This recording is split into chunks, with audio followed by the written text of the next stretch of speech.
तर मंडळी, इथे गौरी गणपती विशेष मस्त कुरकुरीत महिनाभर टिकणारी चकली बनवण्यासाठी डाळवा अर्धा किलो मी भाजून घेतलं, त्याला गिरणीतून दळून आणलं. दुसरीकडे 3 वाट्या मी तांदळाचं पीठ घेतलेलं आहे आणि त्यामध्ये 1 वाटी डाळव्याचं पीठ घेतलेलं आहे. मिक्स करून घ्यायचं. त्यामध्ये तीळ टाकायची, ओवा टाकायचा आहे, हिंग टाकायचं, जिरा मसाला टाकायचा, थोडीशी हळद, गरम मसाला, लाल तिखट आणि चवीपुरतं मीठ टाकून मिक्स करायचं. आता त्यामध्ये 1 वाटी भरून कडकडीत गरम केलेलं तेल टाकायचं, मिक्स करून घ्यायचं. हाताने पण चोळून घ्यायचं छान असं आणि मूठ बांधून बघायची, म्हणजे आपलं तेल छान लागलं जाईल सर्व बाजूनी. आता त्यामध्ये हाताला सोसवेल एवढं पाणी गरम करून घ्यायचं आणि पाणी थोडं थोडं टाकत आपल्याला याचं पीठ मळून घ्यायचं आहे.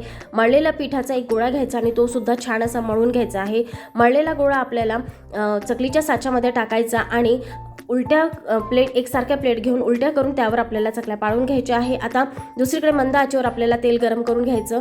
मंद आचेवर तेल गरम करून घेतल्यानंतरच चकल्या त्यामध्ये सोडायच्या आहेत आणि मस्त दोन्ही बाजूनी खरपूस खमक अशा चकल्या तळून घ्यायच्या.